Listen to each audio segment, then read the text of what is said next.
이 시간 감추인 것이 없느니라 라는 제목으로 말씀을 전하겠습니다. 예수님께서는 비유로 하나님 나라의 복음을 전하셨습니다.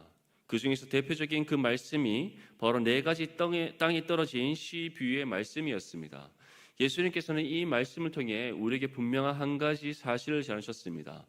어떤 씨는 길가에 떨어지고 어떤 씨는 돌밭에 또 가시떨기에 떨어지지만 하나님께서 열매 맺게 하셔서 결실을 거두게 하시는 땅은 어떠한 땅이다? 좋은 땅이다. 오직 좋은 땅에 떨어진 씨만이 결실을 하게 된다. 왜 그렇게 말씀하셨습니까? 이 좋은 땅만이 바로 농부가 경작하여 결실을 거두고자 예비한 땅이기 때문이다라고 우리에게 말씀하셨습니다. 그렇다면 예수님께서 이 비유로 말씀하신 4가지 땅에 떨어진 씨 비유는 우리에게 무엇을 전하고 있는 것입니까? 하나님으로부터 구원받은 모든 자녀들이 어떠한 땅이다? 좋은 땅이다. 그것은 곧 하나님께서 이미 우리를 구원하시고자 우리를 구별되게 선택하셨다. 우리를 구원하시고자 그 뜻을 정하셨다. 그리고 그 뜻을 창세전에 세우셨고 세우신 그 뜻을 따라 우리에게 하나님 정하신 때 가장 기뻐하시는 방법으로 구원을 베풀어 주셨다. 이 사실을 믿습니까? 길가에 떨어진 씨가 열매 맺지 못하는 이유는 무엇입니까? 길이라는 것은 바로 경작하여 소산을 얻는 땅이 아니기 때문입니다. 사람이 다니는 곳이지 씨를 뿌려서 결실을 얻는 곳이 아닙니다. 그렇기 때문에 길가에 떨어진 씨는 누가 와서 먹어버립니까? 새가 와서 먹어버린다. 이것은 곧 처음부터 사단이 복음을 들을 때 그 복음을 듣지 못하도록 그들의 귀를 닫고 마음의 문을 닫아서 복음을 듣지 못하고 받아들이지 못하도록 한다. 돌밭에 뿌려진 씨와 가시떨기에 뿌려진 씨는 어떻습니까? 돌밭에 뿌려진 씨는 그 밭의 흙이 얇기 때문에 뿌리가 자라지 못하고 말라서 죽어버립니다. 가시떨기에 뿌려진 씨는 곧 자라나 어떻게 된다고 말씀하고 있습니까? 가시 기운에 막혀 더 이상 자라지 못하고 말라 죽어버립니다. 이것은 곧 무엇을 의미한다고 말씀했습니까? 돌밭에 뿌려진 씨는 복음으로 인하여 환난을 겪을 때 넘어져서 일어서지 못하는 사람, 가시떨기에 뿌려진 씨는 세상의 여러 근심과 환난으로 인하여서 또 육신의 욕심에 사로잡혀서 더 이상 예수 그리스도를 따르지 않고 다시 옛 죄의 삶으로 돌아가 버리는 사람. 중요한 것은 이러한 가시떨기와 돌밭은 또 어떠한 땅입니까? 벌어진 땅, 경작하여 소산을 얻을 수 없는 땅, 처음부터 하늘부터 택함받지 못한 땅이었다는 것을 우리에게 말씀합니다. 그렇기 때문에 하나님 예비하신 좋은 땅에 떨어진 씨만이 어떠한 결실을 거둔다고 우리에게 말씀합니까? 30배, 60배, 100배의 결실을 거두느니라. 여기서 30배, 60배, 100배라는 것은 어떠한 양을 의미하지 않습니다. 어떠한 사람은 30배, 어떠한 사람은 60배, 어떠한 사람은 100배의 결실을 거둔다. 차등적으로 쓰임받는 정도가 다르다는 것을 의미하는 것이 아닙니다. 하나님께서 각 사람에게 세우신 계획과 뜻을 따라 하나님 뜻이 온전히 이루어짐을 우리에게 말씀하는 겁니다. 분명히 기억하십시오. 우리 각 성도를 향한 하나님의 계획하심이 있습니다. 그 계획하심을 따라 이루시고자 하시는 하나님의 뜻이 있습니다. 하나님께서는 세우신 뜻을 정하신 때 반드시 이루십니다. 그것이 바로 언약의 하나님이요 신실하신 하나님이십니다. 그 사실을 기억하여 우리의 삶을 하나님께 온전히 드릴 수 있기를 축복합니다. 중요한 것은 이와 같은 이 모든 은혜, 좋은 땅에 떨어진 씨가 결실을 거두는 것, 이 모든 은혜가 바로 하나님 구원에서부터 시작한다는 사실을 기억할 수 있기를 바랍니다. 우리가 구원받은 하나님의 자녀가 된 이후에 하나님께서는 우리로 하여금 다시금 30배, 60배, 100배의 결실을 거두게 하십니다. 어떠한 방법으로 이 결실을 거두게 하십니까? 우리로 하여금 씨를 뿌리게 하심으로 반드시 열매 맺어 결실을 거두게 하신다는 사실을 믿을 수 있기를 바랍니다. 먼저는 우리가 구원을 받는 겁니다. 우리가 먼저 복음의 씨앗을 받아서 그 씨앗이 싹을 틔우고 뿌리를 내리고 줄기가 자라며 잎을 무성하게 내고 나중에는 열매를 맺어 결실을 거두는 겁니다. 그것이 바로 우리에게 임하는 하나님의 구원의 은혜입니다. 그렇다면 이제 우리가 구원받은 것을 끝납니까? 그렇지 않습니다. 이 씨 뿌리는 자의 네 가지 땅에 떨어진 씨 비유에 나오는 이 씨 뿌리는 자는 누구를 가리킨다고 그렇게 말씀합니까? 구원받은 하나님의 자녀들을 가리킨다. 그래서 우리가 땅 끝까지 이르러 복음의 씨를 뿌릴 때 때로는 길가에 떨어지기도 하고 때로는 돌밭에 때로는 가시떨기에 떨어지기도 하지만 반드시 하나님 예배하신 영혼에 우리가 뿌린 복음의 씨앗이 심겨져서 싹을 틔우고 뿌리를 내리고 줄기가 자라 잎을 내어 결실하게 될 것임을 말씀하고 있는 겁니다.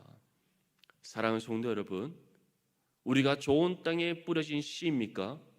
이로 인하여서 우리에게 구원이 임했음을 믿습니까? 그러한 우리가 이제 씨 뿌리는 자로서 세상 가운데 파송되어진 하나님의 자라는 사실을 기억할 수 있기를 바랍니다.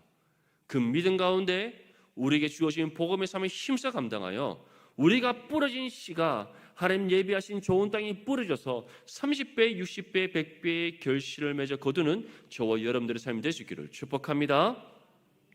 이어서 예수님께서는 또 다른 비유의 말씀을 전하십니다.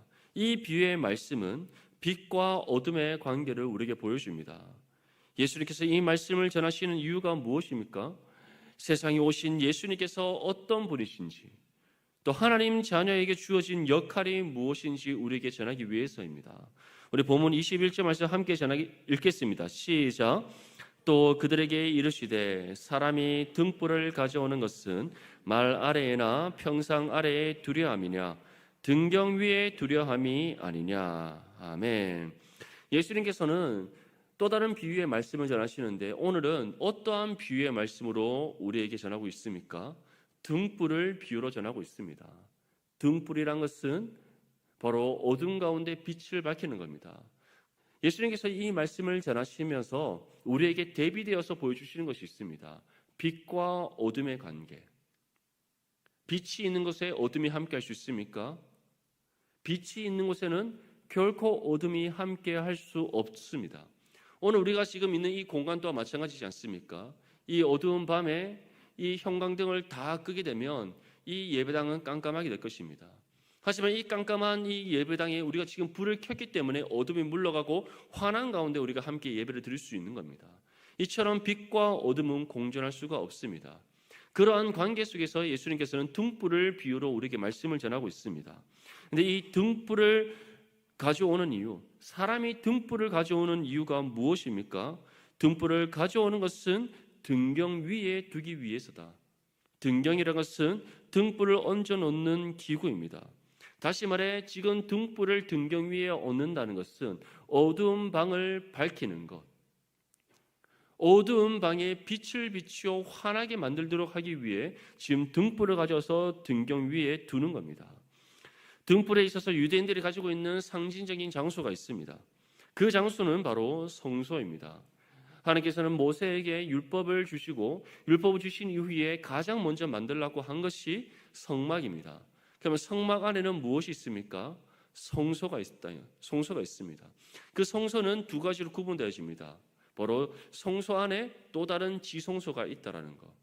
한번 생각해 보십시오. 이 성막을 만들었을 때 그 성막이 다 무엇으로 뒤덮여져 있습니까? 다 해달의 가죽으로 다 뒤덮여져 있습니다. 오늘날처럼 창을 만들어 놓는 것이 아니라 가죽으로, 짐승의 가죽으로 온 사방을 다 뒤덮고 있습니다. 그래서 그 안에 빛이 들어갈 수 있습니까? 들어갈 수 없습니다. 그렇기 때문에 성막 안에 들어가서 성소에 들어갔을 때는 그 안이 어떻겠습니까? 깜깜하다는 것. 그래서 그 깜깜한 성소 안을 환하게 비추도록 하시기 위해 하나님께서 만들라 하신 것이 있습니다. 그것이 무엇입니까?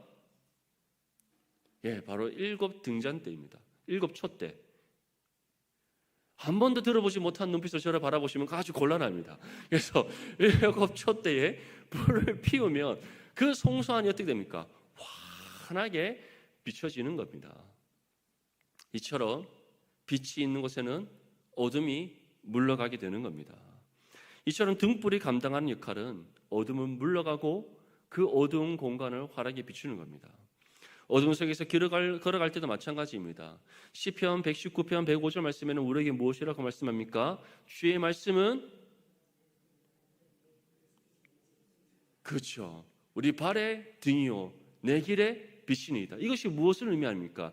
하나님의 말씀이 캄캄한 어둠의 길을 걸어가는 가운데 우리 발이 디뎌야 할 곳을 보여주는 등불이 된다는 것, 우리가 가야 할 길을 곧게 보여주는 빛이 된다는 겁니다. 그것은 곧 하나님께서 우리에게 말씀의 등불을 비춰주실 때 그 비춰지는 곳, 그 말씀의 등불이 비춰지는 곳에 어둠이 물러간다는 것, 하나님께서 빛으로 길을 밝혀 보이실 때 그 밝혀 보이신 그 빛 가운데 모든 어둠이 떠나간다는 것, 그것을 우리에게 보여주는 겁니다. 오늘 우리가 예배를 마치고 이제 집으로 돌아갈 때 바깥에 무엇이 있습니까? 다 가로등불이 있습니다. 가로등불이 우리에게 무엇을 보여줍니까? 가야 될 길을 밝혀 보여주고 디뎌야 될 길을 우리에게 보여줍니다. 만약에 가로등불이 하나도 없다고 생각해 보십시오. 캄캄한 밤에 달빛을 의지하여 길을 찾아 집으로 돌아간다 생각해 보십시오. 그 길이 어떻게 느껴집니까? 두렵고 무서운 길이지 않겠습니까? 캄캄한 어둠 속을 헤매는 우리의 모습을 한번 생각해 보십시오. 얼마나 공포스럽습니까? 근데 그 가운데 등불이 있다면 우리는 마음의 안정을 찾게 될 것이고 그 길을 밝혀 보여주는 그 등불을 의지하여 우리는 길을 찾아 떠날 수 있을 것입니다. 그것이 바로 등불이 감당하는 역할입니다.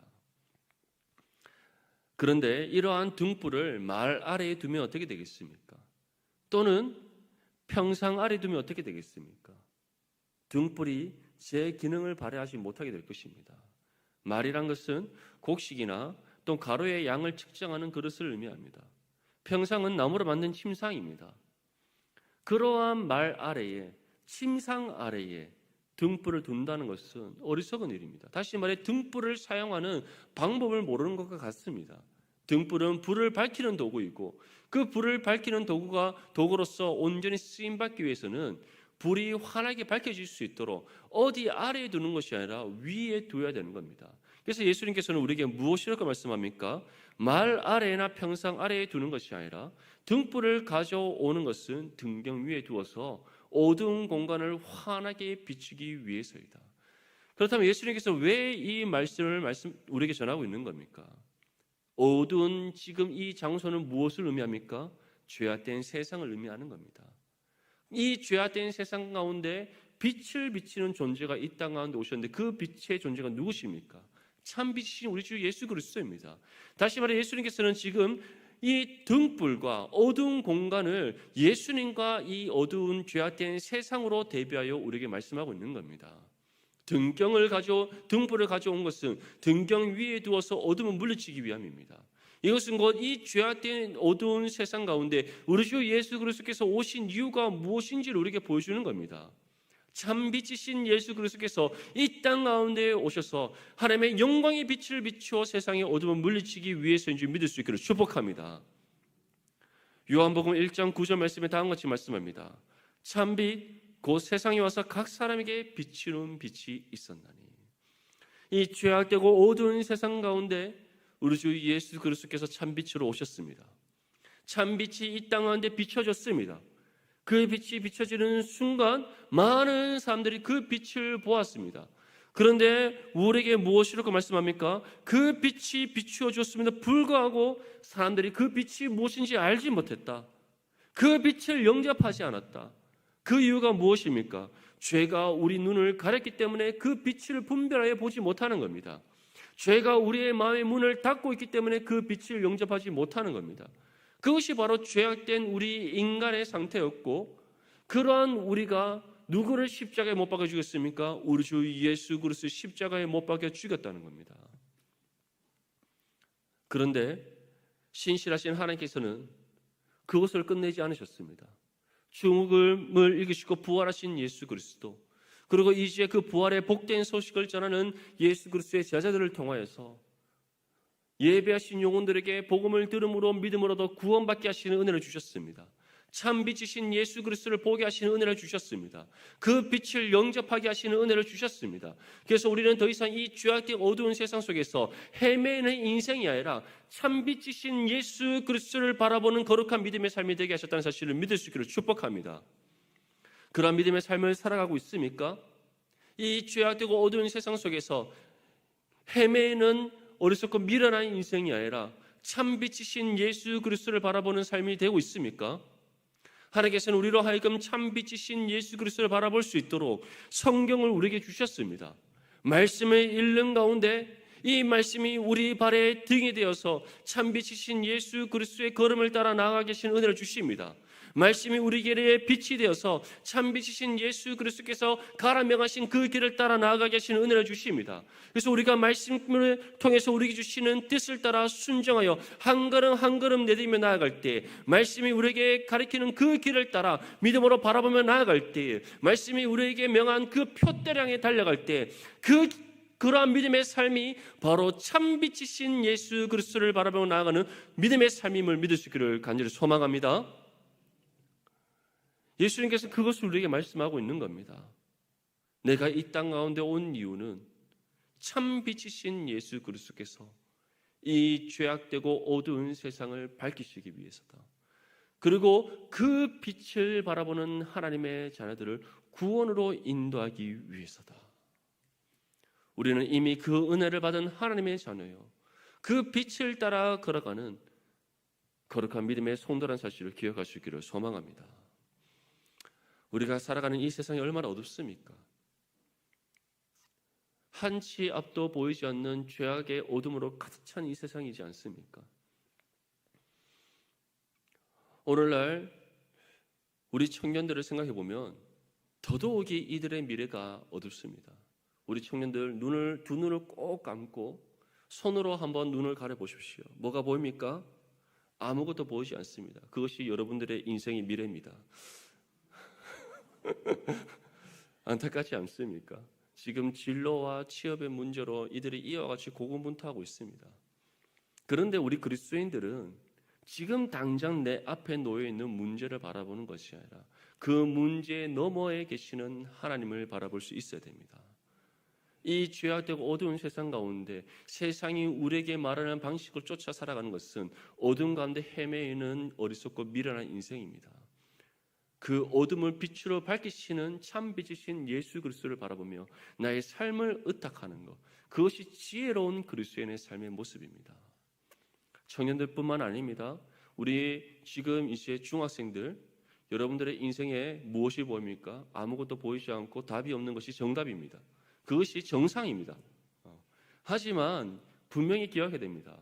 우리의 인생의 모든 걸음을 인도하시는 분 누구시다? 하나님이시다. 여러분들의 모든 삶의 계획을 창세전에 세우셔서 그 계획하심을 따라 뜻을 이루시는 분은 누구시다? 하나님이시다. 그 하나님을 여러분들이 만나야 됩니다. 만날 때 어둠 가운데 한 줄기 빛으로 여러분들이 나아갈 길을 보여주시고 그 빛을 따라 여러분들의 걸음을 어디에 디뎌야 할지 보여주시는 분이 예수님이십니다. 그러한 예수님을 인격적으로 만나서 예수님의 인도하심을 따라 나아갈 수 있기를 소망합니다. 그러려면 예배 가운데 말씀 열심히 듣고 집에 가서 게임하지 말고 만화책 보지 말고 PC방 가지 말고 맞죠? 코인 노래방 가지 말고 다른 거 하지 말고 TV 보지 말고 성경 펴서 보면 됩니다. 아시겠죠? 아멘? 네, 우리 중도부 화이팅! 네, 할 수 있습니다. 우리 청년 선생님, 우리 디모데 청년들은 다 외치는 게 있습니다. 할 수 있다, 하면 된다, 해보자. 아멘? 네, 지금부터 하면은 여러분들의 인생이 변화될 수 있습니다. 아멘? 우리 중등학생들 오늘 많이 와 앉아 있지 않습니까? 우리 넘치는 게 다음 세대의 미래가 밝지 않습니까? 저는 저 나이 때 이 자리에 앉아 있지 않았습니다. 저 나이 때 아마 무엇을 하고 있었을까요? 예. 아마 친구들이랑 우리 때는 뭐 PC방도 없었고 맨날 공 차고 운동장에서 놀고 있지 않았을까? 참 대단한 우리 중등부 학생들입니다. 우리 다음 세대의 미래에 책임질 우리 주일학교 학생들을 위해서 늘 기도해 주시길 바랍니다. 우리 본문 22절과 23절 말씀 함께 읽겠습니다. 시작. 드러내려 하지 않고는 숨긴 것이 없고 나타내려 하지 않고는 감추인 것이 없느니라. 들을 귀 있는 자는 들으라. 아멘. 드러내려 하지 않는다는 것은 숨긴 것이 많음을 뜻합니다. 나타내려 하지 않는 것 또한 감추고 있는 것이 많다는 겁니다. 반면 드러내려 한다는 것은 숨기고 있는 것이 없다라는 것, 나타내려 한다는 것 또한 감추고 있는 것이 없다는 것을 뜻합니다. 이것이 무엇을 의미하는가? 죄악된 세상과 하나님의 차이를 우리에게 지금 보여주고 있는 겁니다. 세상은 계속해서 무엇인가를 숨기려고 합니다. 감추려고 합니다. 반면 하나님은 계속해서 드러내시고 나타내십니다. 그럼 세상은 무엇을 숨기고 감추는가? 죄를 숨기고 감춥니다. 계속해서 죄를 숨기고 감춥니다. 한번 생각해 보십시오. 우리 또한 그렇지 않습니까? 나의 어떤 실수와 잘못을 드러내려 합니까? 나타내려 합니까? 아니면 반대로 숨기고 감추려고 합니까? 당연히 숨기고 감추려고 합니다. 아담과 하와가 범죄했을 때 어떻게 했습니까? 하나님의 낯을 피하여 숨었더라. 그것이 바로 죄악의 본성이요, 이 죄악된 세상의 모습입니다. 반면 하나님께서는 어떻습니까? 죄를 감추지 못하고 숨기지 못하도록 드러내시는 하나님이십니다. 하나님께서 먹지 말라 한 선악과를 먹고 자신의 죄를 깨달아서 하나님의 낯을 피하여 숨었던 그 아담과 하와를 부르신 분이 누구십니까? 하나님이십니다. 가인이 아벨을 죽였을 때 그는 그 아벨의 죽음을 감추고 숨기려 했을지 모르나 그것을 드러내신 분이 누구십니까? 하나님이십니다. 분명히 기억하십시오. 세상은 죄를 숨기고 감추려 하나 하나님께는 그 어떤 죄도 감추어지거나 숨겨지지 않는다는 사실을 기억할 수 있기를 축복합니다. 그렇기 때문에 우리 또한 연약한 육신의 몸을 입고 실수할 수 있습니다. 하나님 앞에 죄를 범할 수 있습니다. 하지만 그때 우리가 숨기거나 감추려 하는 것이 아니라 하나님 앞에 자복하여 회개할 때 우리의 모든 죄를 용서해 주십니다. 그것이 바로 우리를 향한 하나님의 자비하심의 은혜인 겁니다. 또한 하나님께서는 나타내십니다. 무엇을 나타내십니까? 진리를 나타내신다는 것. 복음의 진리를 계속해서 나타내신다는 것. 세상의 죄를 드러내시고 진리를 나타내셔서 하나님 예비하신 영혼들로 하여금 그 주님 앞에 나와 자신의 죄를 자복하여 회개하고 진리를 따라 살아가게 하시는 은혜를 베풀어 주십니다. 그것이 바로 우리 삶의 주인 되시는 하나님이십니다. 중요한 것은 하나님께서는 이와 같이 참 빛을 세상 가운데 비추셔서 세상의 어둠을 물리치셔서 모든 세상의 죄악을 드러내십니다. 또한 그 참 빛을 비추시고 진리의 등불을 밝히셔서 하나님 예비하신 영혼들로 하여금 주님의 품으로 돌아오게 하시고 주님과 명하신 그 길을 따라 나아가게 하십니다. 이 일을 누구를 통해 행하시는가? 구원받은 믿음의 성도인 우리를 통해 행하신다는 사실을 믿을 수 있기를 간절히 소망합니다. 이에 대해 예수님께서는 다음과 같이 말씀합니다. 마태복음 5장 14절에서 16절 말씀에 너희는 세상의 빛이라. 산 위에 있는 동네가 숨겨지지 못할 것이요 사람이 등불을 켜서 말 아래에 두지 아니하고 등경 위에 두나니 이러므로 집안 모든 사람에게 비치느니라. 이같이 너희 빛이 사람 앞에 비치게 하여 그들로 너희 착한 행실을 보고 하늘에 계신 너희 아버지께 영광을 돌리게 하라. 아멘. 우리를 가리켜 무엇이라고 말씀합니까? 너희는 세상의 빛이다. 믿습니까? 우리는 세상의 빛입니다. 빛은 반드시 그 빛을 발하게 되어 있습니다. 우리가 하나님 영광의 빛을 세상 가운데 비출 때에 산 아래에 산 위에 있는 동네가 숨겨지지 못한다.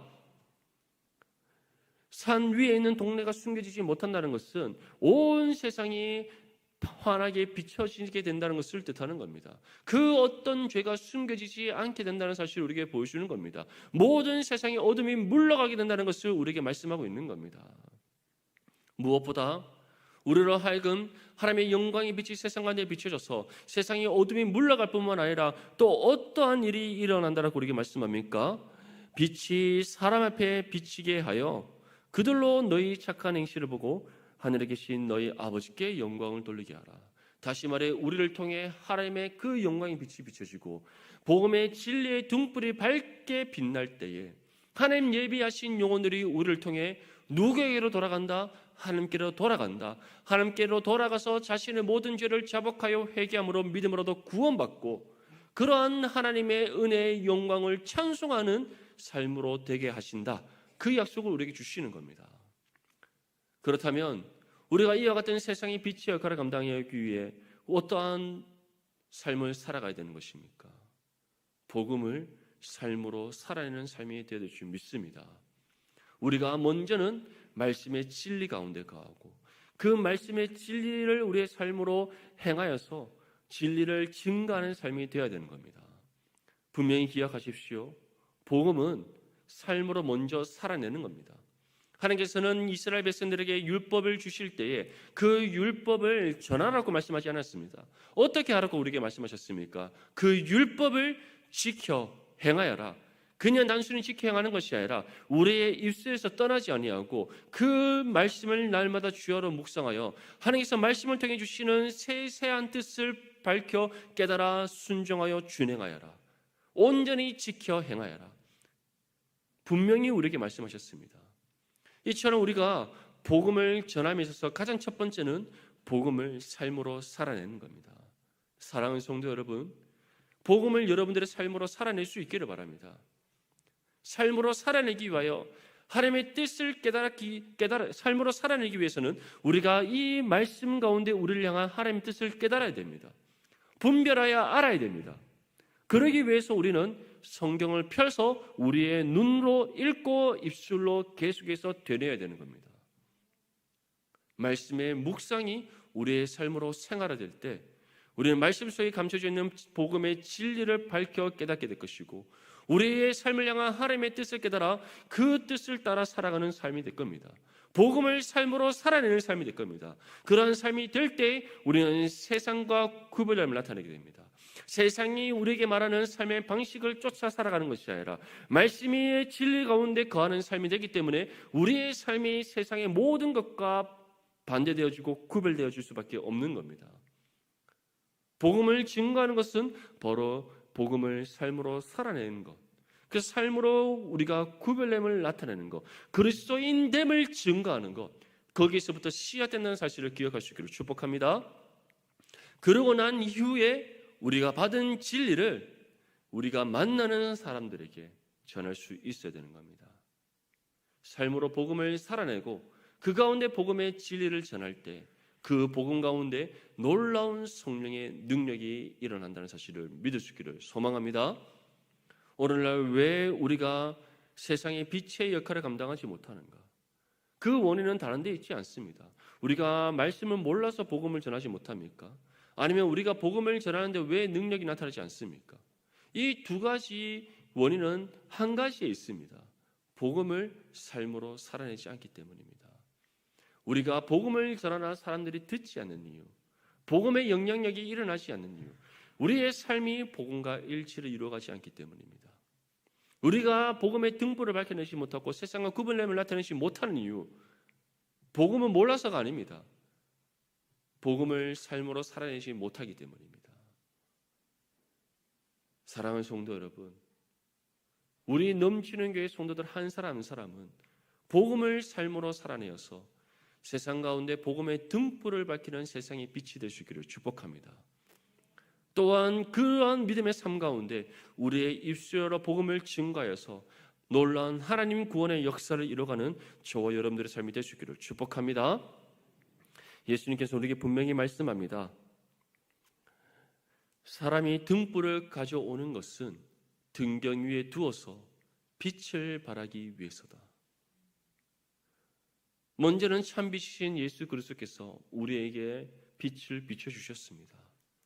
이제는 구원받은 우리를 통해 세상이 빛이 된 우리를 통해 참빛이신 예수 그리스도의 영광의 빛을 세상 가운데 비추시기를 원하십니다.